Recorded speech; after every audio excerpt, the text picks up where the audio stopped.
I'm Essen Zafar, and welcome to another episode of UnfairNation, the podcast that discusses our nation's rising inequity and social, political, and economic inequality, what it means for you, and what you can do about it. Every other week, we interview one person for 25 minutes to get their perspective on structural inequality, and today, I'm joined by Dr. Tom Nolan, professor at Emmanuel College in Massachusetts. Hey, Tom, thanks for being on the podcast. My pleasure. This is the first time we're recording remotely with me in DC and you in Boston. And Tom and I have known each other now for, about 10 years or so. Tom's been somebody who's guided my career. And I think the listeners, Tom, would like to maybe hear a little bit about your history, your kind of career history. So I started my career in law enforcement as a Boston police officer in 1978. And when I left law enforcement in 2004, I took a faculty position at Boston University, where I had been a graduate student for 12 years, and I earned my master's degree and doctorate there. So I was an associate professor of criminal justice at Boston University for 7 years. And then I left BU to go and work for the government in Washington, D.C. I worked at the Department of Homeland Security in its Office of Civil Rights and Civil Liberties. And I subsequently left the government, and then I went back into teaching. And then I took a bit of time. I took maybe a year to write a book. And that book was published last February 2019. It's called Perilous Policing, Criminal Justice in Marginalized Communities. And when that book was completed, I returned to the academe, and I'm a visiting associate professor of sociology at Emmanuel College here in Boston. So, Tom, you've advocated for reform in terms of how law enforcement dealt with different communities like low-income communities, communities of color. Has the law enforcement community embraced your efforts in terms of this kind of advocacy? I won't say that the law enforcement community has embraced me, because I have, between publishing this book and making media, commentary, I've done that over the years. Certainly since the last probably 15 years, I've been doing media commentary, and oftentimes I've called into question police practices and police procedures, and particularly following incidents where the police have used deadly force against young African-American men and women, and even in boys and girls as well. So I think there is a sense in the law enforcement community that I would speak my mind, and I think that there are a core of people who still work in law enforcement who might endorse that and support that. I think, but they would do so privately. I don't think publicly that I would get this support from the law enforcement community, given the nature of how the subculture operates. And I certainly was part of it. And it's something that, from the perspective of a white male who has come up through the ranks in law enforcement, I think there's probably a sense on the part of some people who are still there that I may have literally and metaphorically broken ranks with the cops when I criticize them. And I'm also, I should say that I've certainly supported law enforcement when that support has been indicated, and when it has been needed, and when it has been earned, and that probably is more often than not. But I think what stands out in the minds of some is that I have done commentary that has at times been stridently critical of what has occurred in places like Ferguson, Missouri, and Baltimore, and Cleveland, and New York City. And so I think that, it's a mixed bag how I've been received in the law enforcement community. So you haven't been received with open arms in the law enforcement community, right?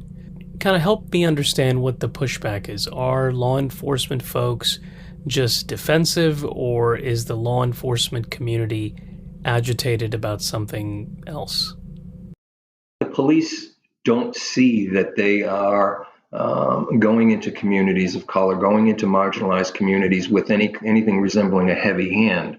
I think that in the minds of law enforcement officers is that they are going where the crime is, and I think that they fail to see that the crime exists in many parts, in many forms, by virtue of their presence in these communities. So that when they go in and they surveil the streets. And this is something I talk to my students about. And by surveillance, I don't mean using, sophisticated technology. I mean just patrolling the streets of communities of color and seeing what the police see.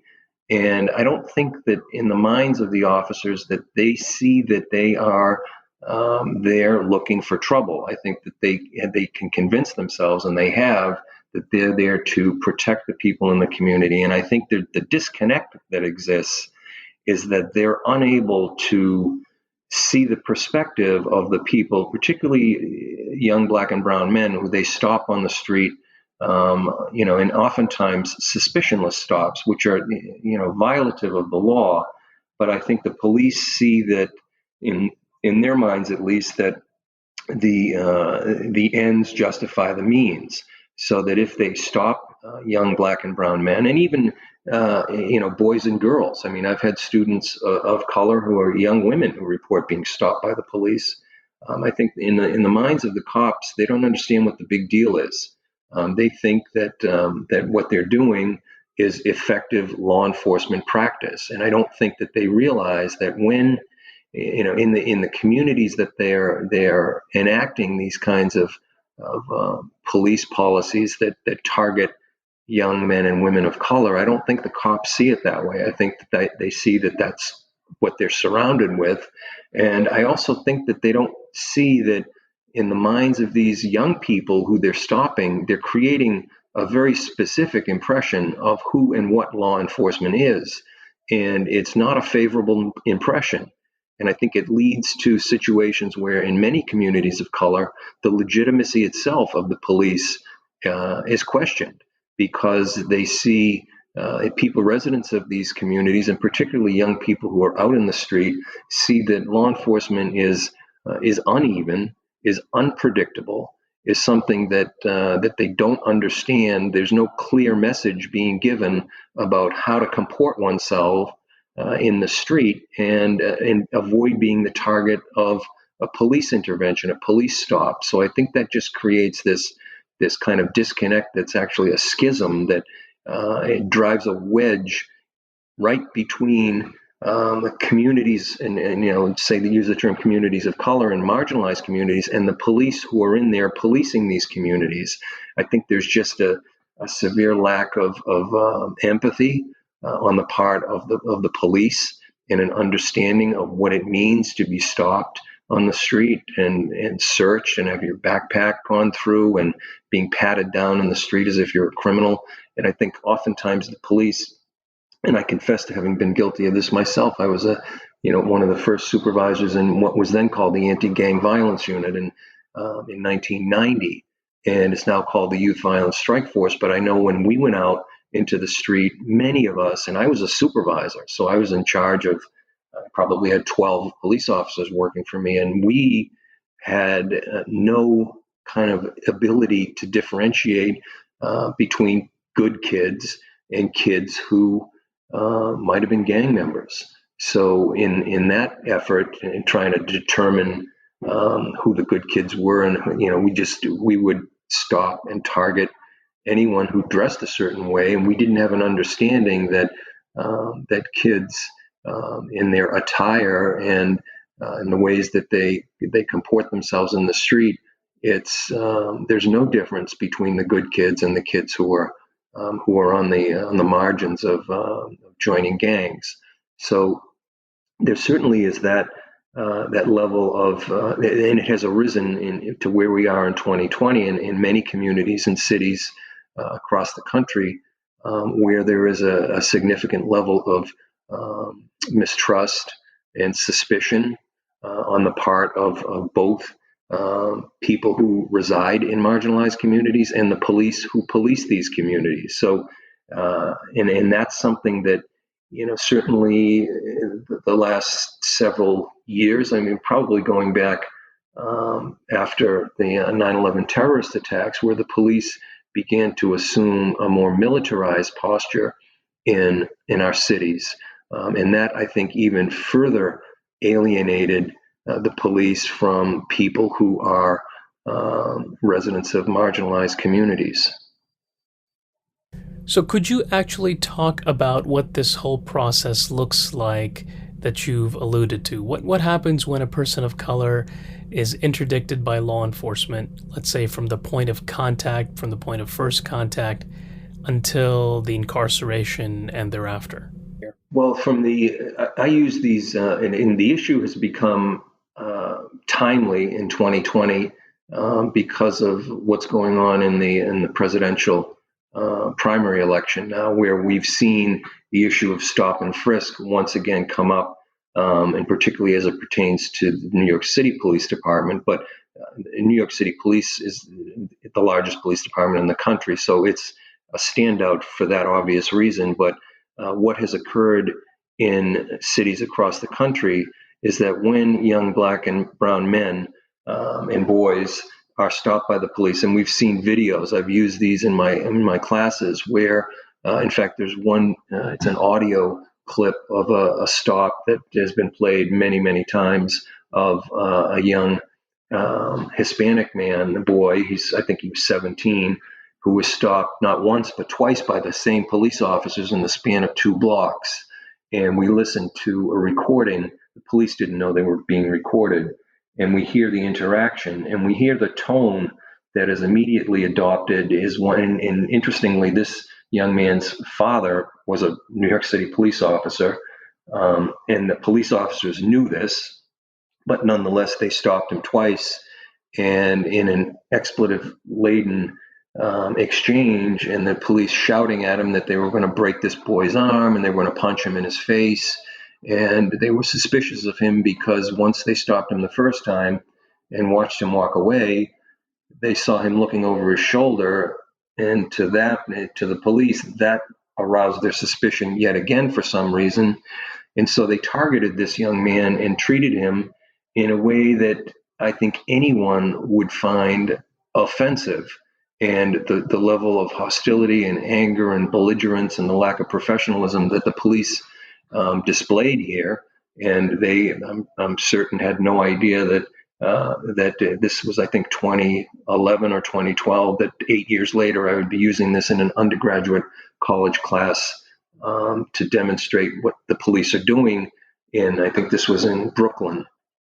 But from the time that, if you consider the stop as the beginning of the intake process, if you want to consider it that, where in another video that I've used, it shows a young man who would dare to question why the police, and this is an African American teenager who was stopped. He reported over a period of months 60 or 70 times by the police in New York City, and he knew if he questioned the officers as to why they stopped him, that he'd end up getting taken to the station. But he questioned them nonetheless.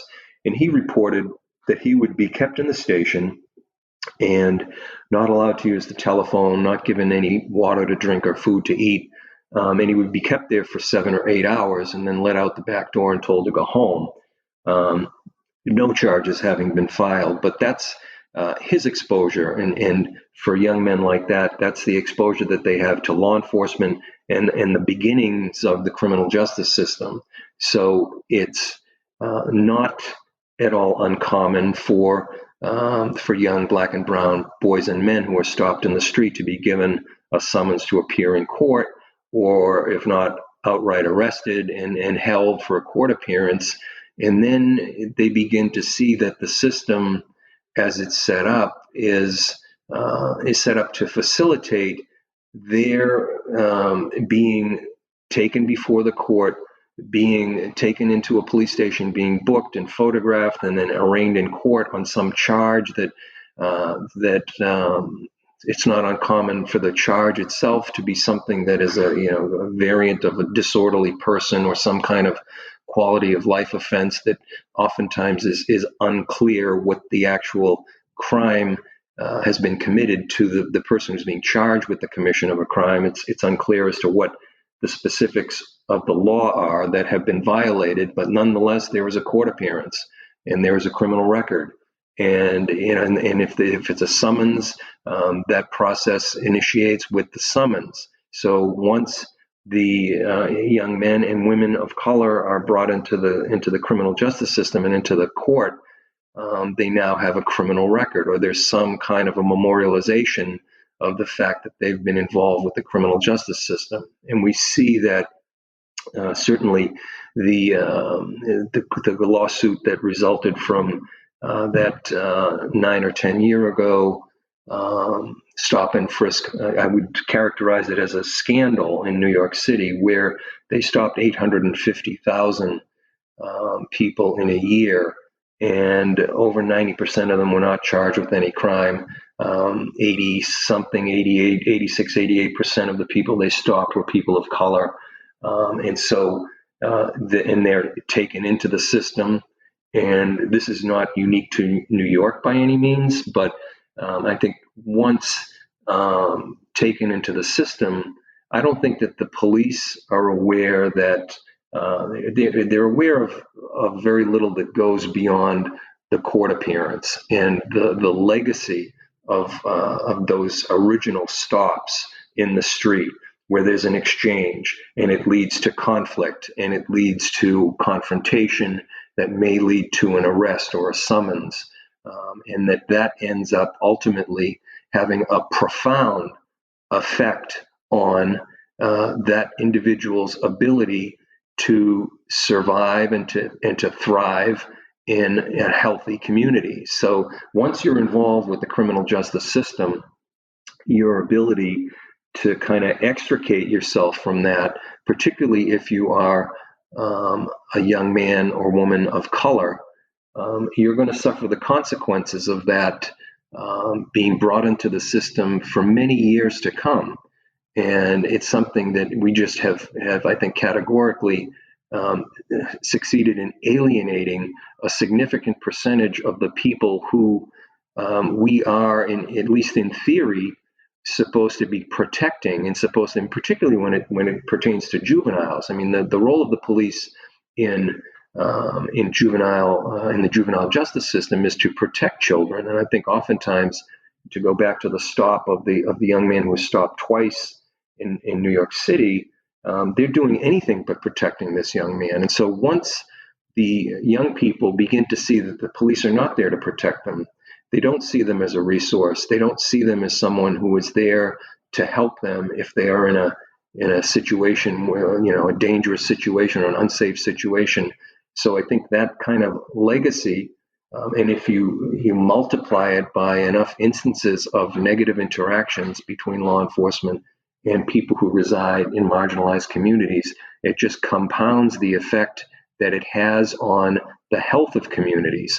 And certainly in a negative way, I think it affects people's sense of well-being, community well-being, a sense of purpose, a sense of cohesion, a sense of community health. I think that's something that the police have no idea that they are affecting this in any kind of a negative or any kind of a profound way. I think that they see the world in terms of black and white, literally and metaphorically, and that they are present in communities to ensure that the laws are upheld and that primarily that order is maintained, and whatever they think they need to do to maintain order and to, quote unquote, uphold the law, they see justified in doing. And if that includes stopping a lot of teenagers who have baggy pants on and baseball hats that seem to indicate membership in some kind of group or gang or another,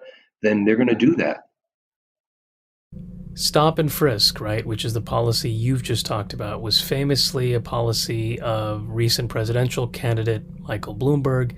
He defended the policy in 2015 by saying that African American neighborhoods is, quote, where the crime is. And this is a common argument in some circles, perhaps even in law enforcement circles as well.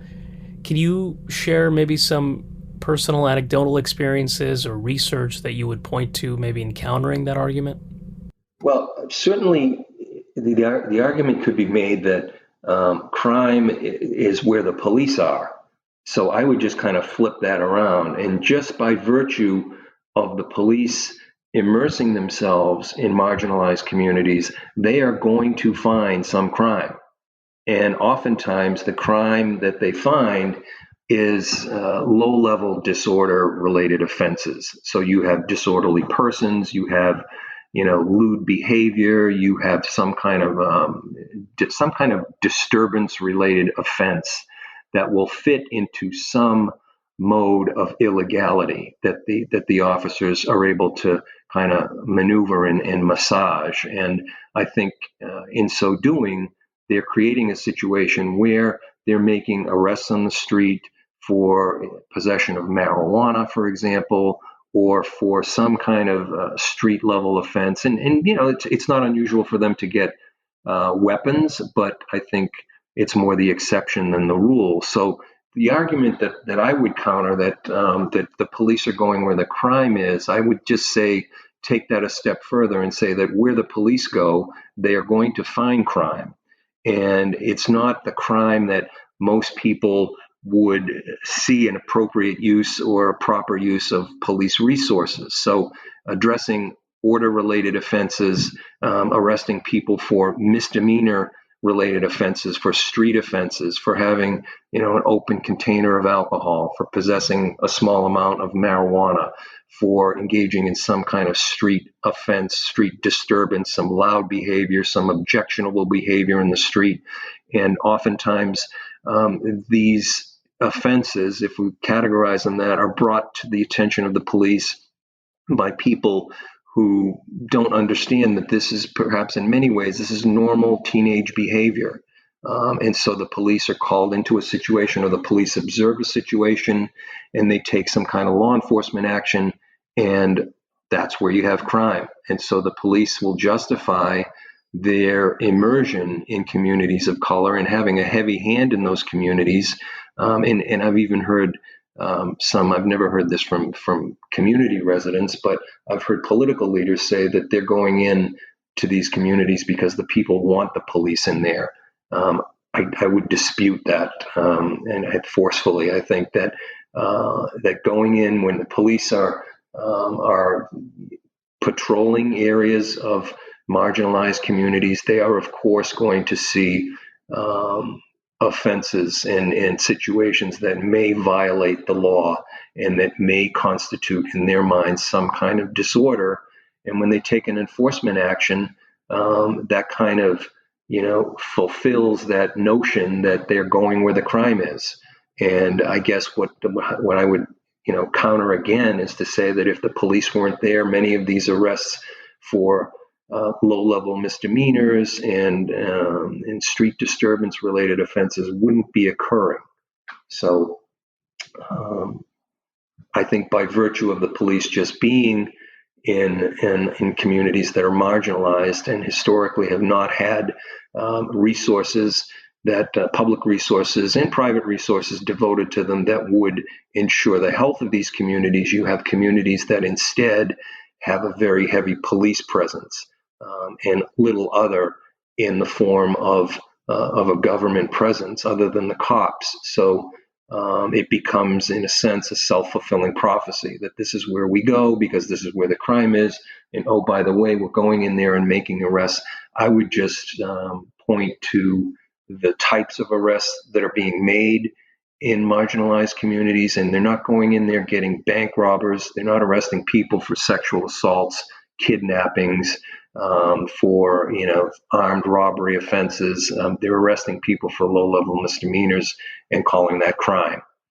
Right. This is common in a number of communities. Would you say there's a kind of selective law enforcement then in privileged communities and blanket law enforcement of the law in underprivileged communities? Well, stop and frisk, for example, stops do not occur in communities that are characterized as privileged.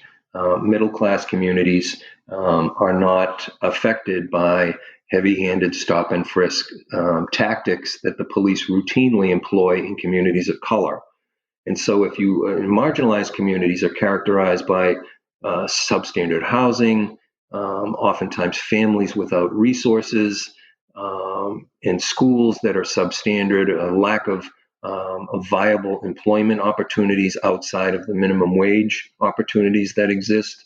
And so you're absolutely right. People will, on occasion, turn to gray market economies to sustain themselves. So if I have to take care of my family and there are no opportunities for any kind of meaningful employment in my community or anywhere near my community, and anywhere that I can access through public transportation, then I may resort to engaging in activities that are unlawful, and in so doing, become the target of law enforcement intervention that wouldn't be present in communities, middle class communities, certainly in the suburbs. You don't see stop and frisk in the suburbs unless you happen to be a person of color who doesn't look right in the circumstances to the police there.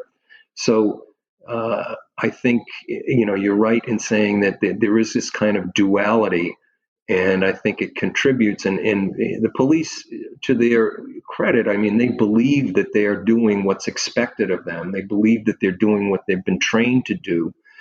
And I think most of them are genuinely trying to do the right thing in communities, and particularly communities that are afflicted with poverty, and just generations of poverty, and families that have been affected by that, and as a result have become fragmented and fractured, and communities that have become fragmented and fractured. And so I think the police see that they are at least the kind of a last line or even front line resource to help people in the community. I think oftentimes they think that targeting young men, particularly and boys, that this is something that's expected of them, and I don't think that they realize the extent to which they are creating an entire generation of young people who is seething with resentment and antipathy towards law enforcement. And in many ways, that's why law enforcement has such difficulty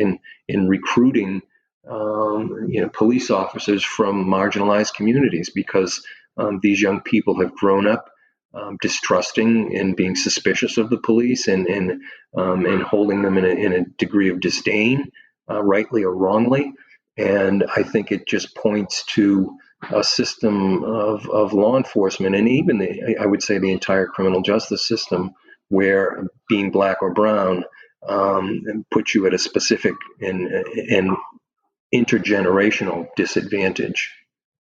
Listening to everything you've kind of said, what are some solutions that law enforcement or even other community members could impose to kind of fix some of these issues you've highlighted, right, with bias and policing? Well, I think part of it has to start with some meaningful and significant civilian oversight and civilian input into law enforcement policy. And the oversight part of it is that civilian members of the community, paid professional staff, need to be able to investigate and evaluate what the police are doing in communities, and particularly marginalized communities. I know that 2 nights ago, the Civilian Oversight Board in the city of Oakland, California, which is probably the strongest oversight model that exists in the country today, they fired their police chief, and the Civilian Oversight Board actually has the authority to do that. They also have the authority to subpoena documents, to initiate investigations of officer misconduct and excessive force issues.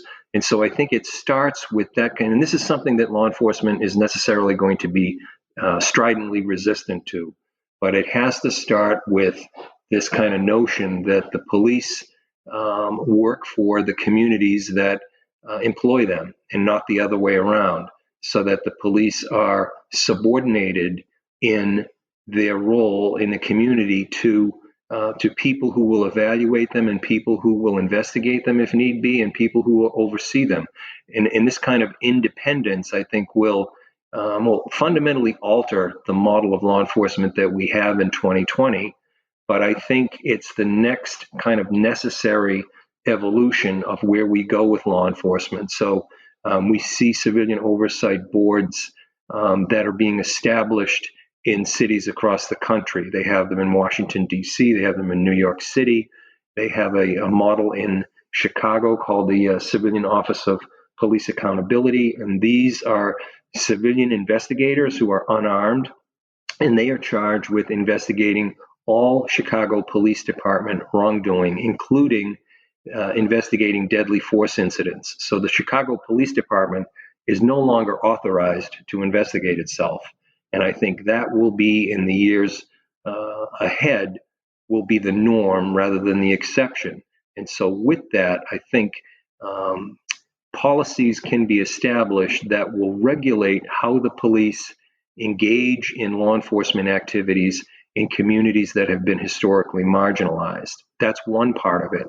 Another part of it, I think, is the more daunting challenge, and that is to fundamentally change the police subculture in ways that will, as I said, prove challenging, and kind of alter the worldview and the perspective of the police to see that, and many officers operate like this and have been for some time, but see the people who live and work in communities, and particularly communities that have been historically marginalized, as allies in maintaining community cohesion and community health, rather than as adversaries.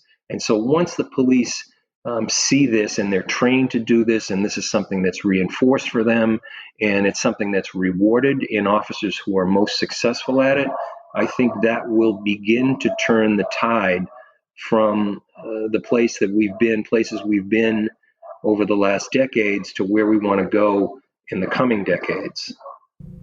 I think that's right, and I think these suggestions probably require more time for us to discuss more thoroughly. In any case, I really appreciate you joining us for the podcast. I think all the listeners... Yeah, we'll do it again, for sure. Have enjoyed, or hopefully will enjoy, your comments, and I thank all the listeners also for their patience with the slightly diminished audio quality this time around, as this is the first time we've tried out a podcast with a remote guest, somebody not in Washington, D.C. Tune in next time for another episode of Unfair Nation. Thanks for joining us this time, and wish you a great rest of your week.